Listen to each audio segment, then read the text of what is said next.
Hello, everybody. Welcome to Ship Nuggets. I'm really happy to bring this video to you. Thank you, everybody, for your comments and your contributions, your prayers. Really means a lot to us. Big shout out to Yomi Films for doing these videos for us. Very excited to bring this video. Now, I've been talking about this ship called followership, and like I've said many times, a lot of us are kind of apprehensive about the word followership or follower. We don't want to be called follower. We don't want to be called ship. It connotes, it's a degrading, it's kind of like it connotes a degrading type of title. Like, I'm a follower. No, I want to be a leader, which is fine. But I think when we have a good understanding of what true followership is, it will take us to new heights, take us to new levels. By the way, like I said, you will not be an effective leader if you are not constantly studying followership. If you are not learning about followership, if you're not understanding the concept, you're not drilling deeper, you will not go too far. And I'm saying this very honestly, and I say this very respectfully, that not many leaders have focused time and attention on followership. And having studied leadership, I have a PhD in leadership, to the glory of God. I found that it is not enough to just learn about how you lead. It's not enough to learn about just leadership in that sense.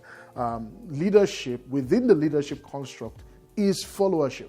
Like I say, and like many other social scientists that are in full agreement with me, they say that leadership and followership are two sides to the same coin. And I reference the PhD information there because, when you are studying, when you have an expert in leadership, there's the idea that, we just focus on leadership. No. Leadership includes followership. And so to go through leadership studies without studying followership is like, having a coin with just one face on it. We all need to learn. Leaders, followers, employee, whatever title you want to call yourself, we have to learn about it. The second point I want to make is that everybody is following, whether you like it or not. We are following. It's naturally ingrained in us. We follow, and I'm going to be talking about in later videos on why we follow. Like, why do we follow? What are the reasons why individuals follow? And I'm going to be talking about the 6 F's of why we follow. But that's to come on another video. But what am I going to talk about today? What do I want to talk about today? I want to talk about 17 characteristics of an effective follower. And I think that when you have this mindset as a follower, it will take you to new heights.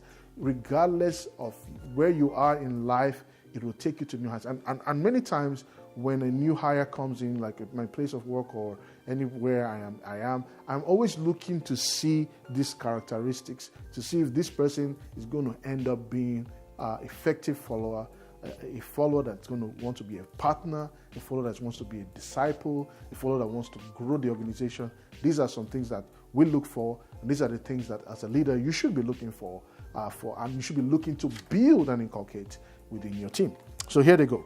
First is self-management. They are not in any order of importance, but the first one is self-management. As a follower, an effective follower, disciple, partner, which is where we need to be, we have to have this thing about self-management. What's self-management? The ability to manage yourself. Simple. And within self-management is that, self-awareness of your strengths and your weaknesses, self-awareness about who you are, self-awareness about your perception of followership, because many times people have the wrong perception of followership, and that's why they never stay in a place. You're constantly looking to be the CEO somewhere when we've not learned how to follow. Now, I'm not saying, another video I'm going to do is how to manage toxic leadership, how to work in a toxic environment, because that's a very important key. We're not saying just stay in a place and just be a zombie and die. No. That's not what true followership is. True followership is about you using your brain, using your mind, understanding to evaluate your current state. And if that state does not help you, and if that state does not help, not just helping you, if it doesn't overall help the overall goal of the mission, and it's not beneficial, and if it's detrimental to you, detrimental to society, then you should leave the place. You should leave the place. But what I'm talking about here, self-management, is you just having an understanding of who you are and having the right perception and the right understanding of what followership is. So self-management, you're able to manage yourself. There are some things where you would need someone to tell you what to do. There are sometimes situations where things need to be delegated to you, but overall just self-management, being ability to manage yourself. Then there's commitment to the goal, commitment to the vision, right? That's a very, very, very, very interesting dynamic to it, commitment. Then there's focus. Competency. Are you competent? Can you do what you say you can do? It's also part of that self-awareness and self-management. Can you do what you say you can do? Many times people come in and they talk a big game. They're like, yeah, we're going to do this, don't worry, we're going to help you, we're going to achieve this. And they talk a big game. At the end of the day, they're not competent enough to do the job. Maybe it's one thing to say, you know what, I can't do the job, but I'm going to learn how to do the job and I'm going to get better at it. We all have to start from somewhere. But if you come in there just saying you can do everything and then over time you still can't do it, then you're not going to be an effective follower in that case. Focus on the vision. How focused are you? Is your mind scattered all over the place? You will not be effective if there's no focus. Courage to speak truth to power. Courage to speak truth to what's going on. Courage to give feedback and not just keep quiet when bad things are going on. You have to have the courage to step up and say, you know what, I've been part of this organization, I've been part of this thing, but I've just noticed some things, and here are just my observations, and I would like to just present them to you. Courage, to accept your own responsibility too. Courage to say, you know what, yeah, I was wrong, my bad. I need to evaluate what I'm doing, and I need to make some changes in this area and stuff. All right, courage. Then readiness. Are you ready? Are you always ready to do what is needed?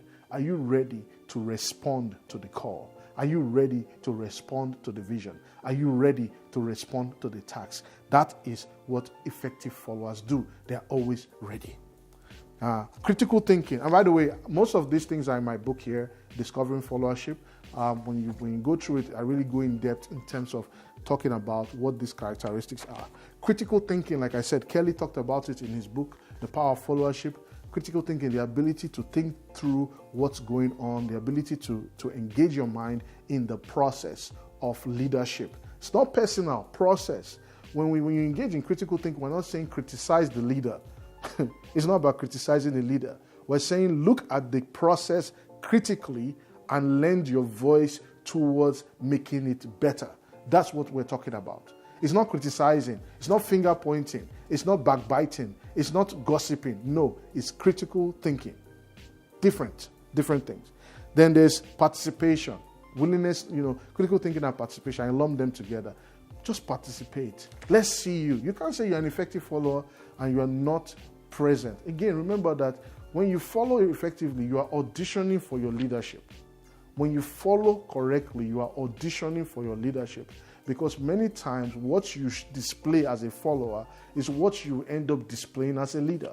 There has been several studies that tie, leadership characteristics with followership characteristics and followership characteristics with leadership characteristics. For example, authentic leaders always breed authentic followers, and authentic followers always tend to attract authentic leaders. It's both ways. It works both ways. So, participation and then what? Critical thinking. Positive attitude. Having a positive attitude is also something that we need to have to be an effective leader. If every time someone asks you to do something or something is discussed, there's a negative attitude, you come up with a negative attitude, you're not going to be effective. Yeah, are there times where you need to say, you know what, no, let's reevaluate? Absolutely. But we have to always have a positive attitude to be effective. I talked about competency, reliability. Reliability. That's, can you be relied upon?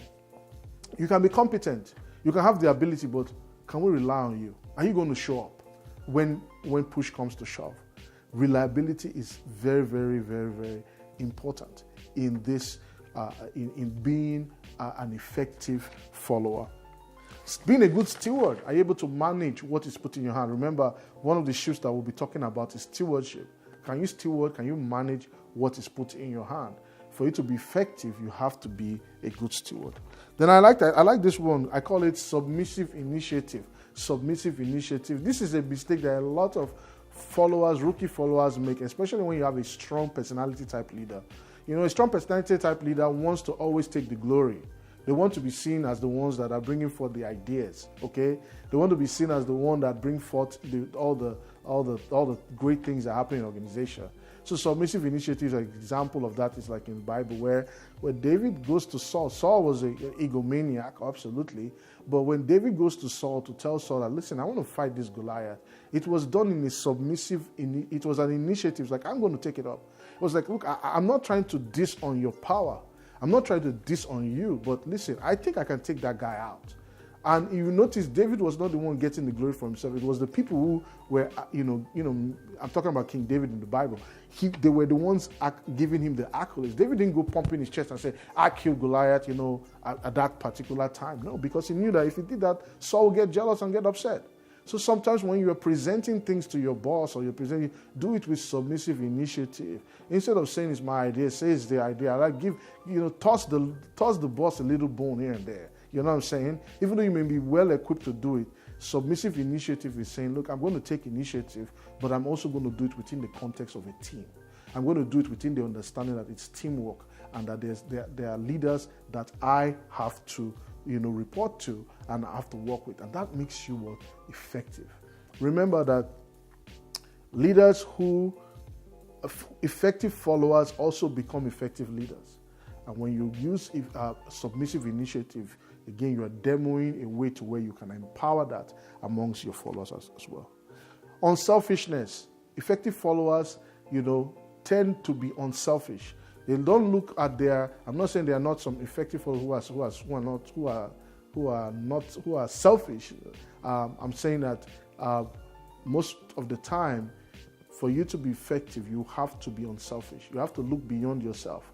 You have to look beyond what you are going to get and look at what others are going to get. Look at the overall picture. And unselfishness is one characteristic of an effective follower. Then teachable. To be effective, you have to be teachable. One mistake that we should never make is to think that you know it all. You don't know it all, neither do I. I don't know it all. I'm going to keep learning. I'm going to keep working it out. I'm going to keep learning and growing. And to be effective, even not just as a follower, as a leader, you have to be teachable. Then give constructive feedback, and then having a leadership bias. These are definitely characteristics that you need to have to be an effective follower. And before long, you start leading people, you start growing, and in your followership, just keep on maintaining this. I think I had 17 here. It could be more than 17, but it does not really matter. What matters is that you are constantly working out these qualities, constantly living them, and constantly growing in them. So that's all I have for this broadcast. Just ask yourself, what qualities do I have as a follower to be effective? Am I competent? Am I using self-management? Am I committed? Am I focused? What qualities am I exhibiting now as a follower? And you may say, I'm a leader. Okay, you know something? Great leaders are also great followers, you see. The centurion in the scriptures, when he went to Jesus, he asked Jesus to come heal his servant. And Jesus said, okay, I'll get up and go. And the centurion said, no, just say the word. And he said, I am a man under authority. So you see, even though you're a leader, you are also following in some way. So you want to ask yourself, am I exhibiting any of these qualities? This is not just for followers alone. This could also be applicable to anybody. But as a follower, these are some good qualities that make you effective. So like, comment, subscribe. Like to know what type of qualities, what other qualities that we missed here. Perhaps there's some things there that you can add in the comments as well. I look forward to hearing you guys. And let's keep sailing to the top. See you later.